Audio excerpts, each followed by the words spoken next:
might, when I was flying, they were really concentrated on that. Railroad yards to disrupt the shipping of the rail. And, and they didn't use the heavy bombers. They had a bad experience not too long after D-Day when they tried using heavy bombers from a somewhat higher altitude to drop in front of troops. And they dropped short. They killed a lot of our own men. It's called friendly fire. Yeah. That would be a hard one to target, though, because... Well, so later than that, they always used more low altitude assist, you know. And instead of flying anything toward the lines, they'd fly parallel to the lines. The Berlin raid, would that be daytime? Oh, these were all daytime. All day, like, that's scary. Yeah. Well, meanwhile, about almost the same number of airplanes were out at night by the RAF. Oh, yes, okay. They specialized in that. Were you ever hit? I was hit lots of times by small pieces of shrapnel. Yeah? Oh, yeah. Wow. They came home with holes in the plane often. Yeah? Wow. You hardly talked about those because on the field there was a plane that came back that had, I think essentially the whole nose was blown off. And it landed? I went back to the cockpit, essentially. Metal was all peeled back and guys brought it back. Another plane on the field that had part of its tail shot off. This was like common. Wow. Not all of them got much damage, not bad. So it was mostly flak was the issue? First of all, the cockpit up there, if you got an SUV, with a console in the middle, very similar. You got the controls right there, and it's not very wide. It's only about that wide. These engines are making so much noise that you can't hear them. First of all, you've got a leather helmet on.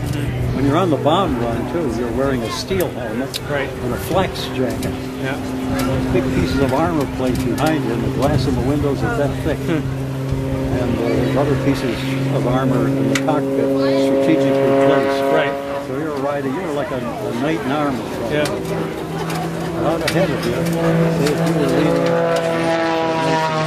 you have guys flying off your right and left planes, and just ahead of you, about where the trailers are, the next line there, it's like it was magic. All of a sudden, pow!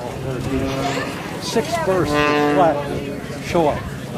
Like all at once. That's my first impression. If they were closer than that, well, that's much worse. But that was my first introduction into war. Yeah. Flying that first. And you'd be right in the nose, wouldn't you? Your pieces of shrapnel flew all around. Bombardier? We were he's the pilot. I was the pilot. You were the pilot? Yeah. Oh, I'm sorry. I thought you said that you were the bombardier. No. Oh. No. The pilot. Okay. Hi, my father here was a gunner in this plane. Oh, that's great. So in this plane in World War II. Yeah. So he was shot down. He was shot down. Did you fly with the 8th Air Force or no, 15th? 15th? Out of Italy. Pardon? Flew out of Italy? Out of Italy, yeah. From Foggia or someplace like that. Manfredonia. I knew guys that did that, yeah. He was a prisoner of war for 14 months, but he was a gunner in this plane. In this, not this plane. Not this plane, but in the B-17. Oh, yeah. We get a picture. You were lucky you didn't. Yeah. I found out later that we always thought, well, you have a second chance, you can bail out. Well, sometimes you didn't have a chance to bail out, but actually, when you did bail out, there was a good chance that you might get lynched by the civilians. Big hole in the horizontal stabilizer, and so the plane was going up. It was striking. And then the 2 engines were on fire. So the one on our crew, one guy, he didn't know he was by the door, and he said, "Should I go?" And I said, "Yeah, go ahead." And he says, "I don't know," because everything was shot out up front. So I said, "Move over." And he went over, and I went out. He never did get out. No. Got into a flat spin. Yeah. You know. And you're pinned. That's right. They were. Where did you go out? Over Yugoslavia? No, they left the right side. Now, what country were you? Did you In Austria. Oh, Austria. Okay. But there was no way you're going to get over the Alps again. No. You know, so out of 10, there were 4 of them that were killed. So, and I was a lucky one. After I got back from overseas, I got to be friends with this pilot who was shot down over Yugoslavia. He was a pilot. He held the plane as steady as the rest of the crew bailed out. I don't remember what the damage was, but as soon as he let go of the controls and was trying to get out, the plane went into a spin. He was trapped in the seat. He was just watching the altimeter wind down, down, down. The plane was on fire then too. And it blew up at about 10,000 feet. The plane just blew up, and he had his shoe on, buckled on, you know, and he was momentarily stunned. He came to, he was out in midair, pulled the ripcord.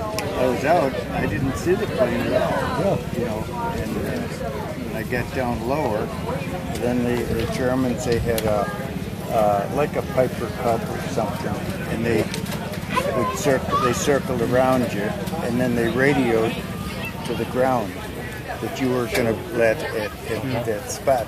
That's it. How'd they treat you? Once in a while, all right, and then again, you did whatever you. I never had any problem. I mean, I wasn't a big eater, and that I exercised a lot. So that some people have written accounts, and it varied a lot. Some were big eaters, and they work on a farm or something. Met a guy on a tour in Russia, little guy, turned out to be a gunner, shot down in his first mission coming out of Africa into the submarine pens. And I said, where did you end up? And he said, well, I ended up in Stalag 17. This is a very, very little guy, very quiet. He may even have been a ball-tart gunner, I don't know. So I said, how did you make out in Stalag 17? I said, was it anything like the movie? He said, 10% of it was real. So he said, how did you do? He said, I did okay because I got involved in the camp, and I was part of the group that went to the commandant, the German commandant, to moan and groan about details. And I said, well, things were okay. He said, well, things were okay till they caught me digging in escape tunnels. So I said, what? And I said, did they put you into solitary in the ground? He said, no, they put me into solitary. But before they put me into solitary, all my guys came back. And he said, I put on 12 pounds in solitary confinement. I said, how did you do that? He said, well, as the Germans took me away, all my guys gave me candy bar and cigarettes. And I got to know the German guard in the camp who would go outside and trade them. So after we got back from Russia, he mailed me this copy of this book, which recounts the whole tale. And here are pictures of him in Stalag 17. When the Russians came, they moved him east. They had to build a new camp. The pictures of him getting his hair cut and all of these kinds of things. Now, how we got them out, I don't know. But in the story, he talked about, he said, I almost suffocated in the tunnels because they said German shepherds in after him and they blocked the air. Well, they had 2 dogs that would roam the camp at night.